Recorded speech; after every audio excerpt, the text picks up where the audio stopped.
Hey, what's going on YouTube? This is Sever7, and today we are going to take a look at the Kansept Shard. This knife did come to me from the Lefty Pass-Around group, and I do not get to keep it. It's going to get sent back to them after I review it. Now, jumping into the specs, we have an overall length of 7.96 inches, a blade length of 3.48 inches, and that's going to give us a blade to handle ratio of 77%, and 80% is going to be that sweet spot, right? At 80%, that's whenever we start to kind of see what looks like a 50-50, kind of that Shirogorov look. So for me personally, I always shoot for knives that are 80% or more blade to handle ratio. This is going to be rocking a, oh, sorry for the shake. What do we have here? S35 VN for the blade steel. Now, CPM S35 VN rather. With S35 VN, it's got a good balance kind of across the board. You've got a 5 out of 10 for edge retention. You've got a 6 out of 10 for your ease of sharpening. Now, whichever direction your edge retention goes, that's going to be the direction, the opposite direction for your ease of sharpening. So if your edge retention is a 3, and your ease of sharpening is going to be a 7 or an 8, and vice versa. This is a 5 out of 10 for toughness, and then 7.5 out of 10 for corrosion resistance. Unfortunately, the HRC for this knife was not listed. We're rocking a very nice satin finish. Looks really good in the light. I'm kind of a sucker for satin. Some people think it's basic. Sorry for the shake. We've got a kind of a, it's listed as a reverse Tonto. I prefer the term Warncliffe, but it's got a belly, so it's not really a Warncliffe. We'll just go ahead and stick with reverse Tonto. We have a flat grind on the blade. And jumping over to the handle material, this is probably my least favorite style of handle. It's the Tiger Stripe Flamed Titanium. Some people I know really dig it. It's not really my cup of tea though. I definitely prefer like more of a polished silver or, you know, a stone wash or something like that. Now this is going to be a medium carry, not quite a deep carry. And overall weight's going to come in at 4.12 ounces. This is made in China, but I mean it's a Kansept. All their knives are made in China. As far as a size comparison goes, let's go ahead and put this up against the Vosteed Parallel. And we'll go ahead and put it up against the Urban EDC Barlow. So as we can see, the Kansept Shard is kind of dwarfing both of them. Now, neither of these are necessarily large knives, and I wouldn't consider the Kansept Shard huge, but I would consider it a full-size knife.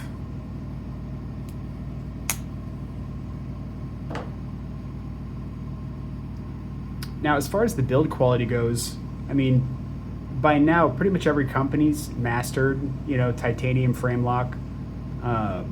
You know, it's going to be rock solid.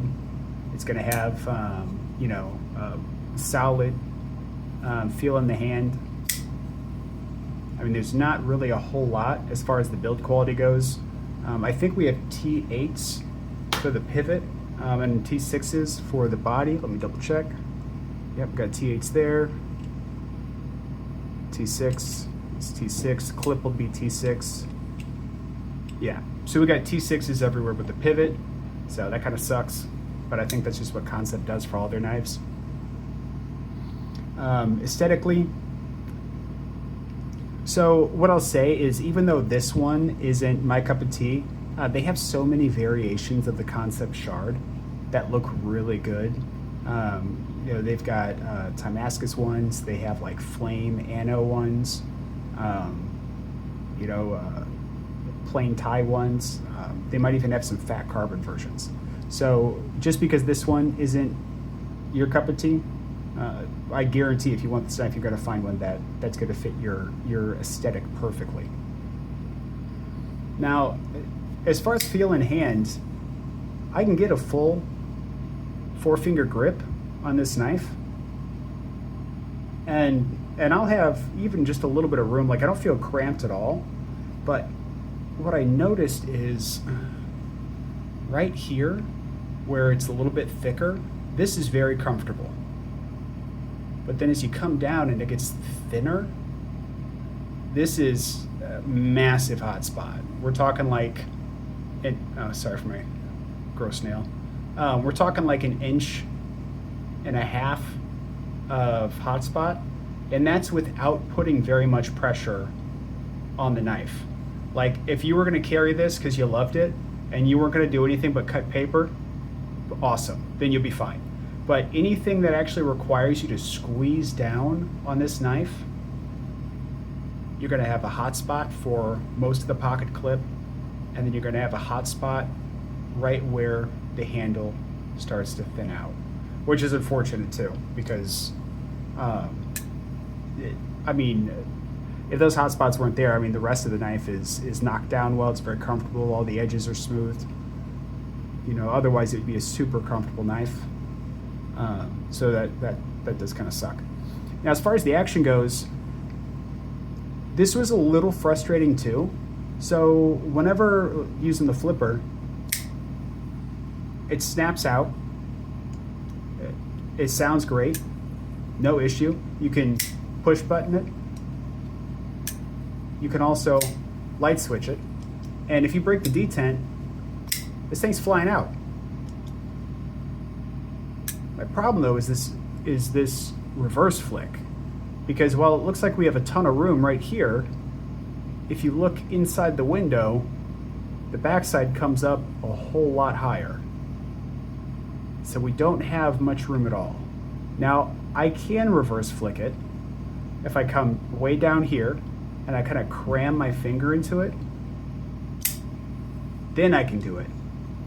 And it's not like it's that hard, but you just have to give so much thought to it. Like if I'm landing like in here through the window at all,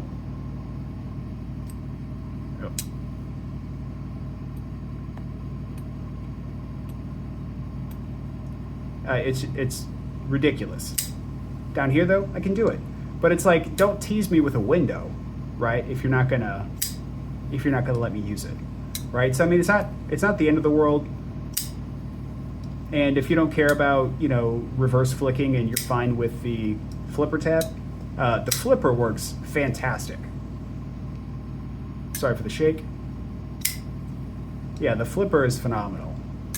And to be honest, I wouldn't have an issue with flipper only if this didn't look like it was, you know, such an appealing option. This is riding on ball bearings, so it's going to have a really nice smooth action. The disengagement is very satisfying because they have it scalloped in here, so you can comfortably glide in, push. You have a good distance of travel, and it's not guillotine, right? It's a very much a controlled, and that's not for everybody. Some people like the drop shuttiness, but I'm a big fan of more of a controlled drop. This thumb here, that's the result of drop shuttiness. So user error probably, but now as far as the acoustics go, it's got a really nice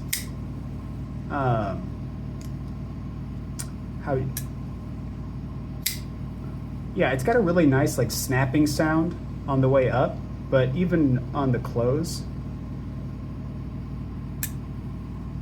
it's got this satisfying, like, not really a ting, but like a high-pitched thud maybe. So what I'll do is I'm going to go ahead and flick this a couple of times in silence. That way you know if the acoustics are good for you.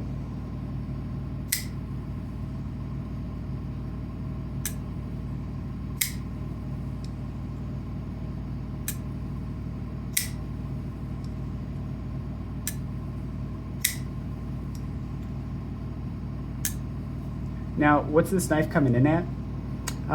This variation of it is $139.76. That's from the Kansept website. That's with no coupons, no discounts. I'm sure you can find it on sale or pick it up at like White Mountain Knives or something with a 10% off discount code. For that price though, why is it as high as it is? Well, I mean, all titanium frame block. Those typically come in, right around $100 or north of.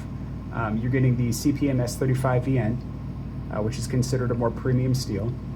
And then you also have the Tiger Stripe flame anodization, which, like it or not, that takes more time, more effort. And ultimately that's what's getting us up to that, 140. Now, is this knife for everybody? I cannot recommend this knife unless you love the aesthetics. And that's just because of the hot spots. It doesn't take very long for this knife to feel uncomfortable. If you're cutting paper, sure. But if you're doing anything like cutting boxes or anything that's, that you want to have a solid grip on the knife for, you're going to feel those hot spots, and that's going to suck. But also the reverse flick, kind of a bummer, because this looks like such a big, generous hole. That's what she said. And it's just a bummer that I can't just mindlessly get in there, and that I actually have to stop and think for half a second if I want to use it.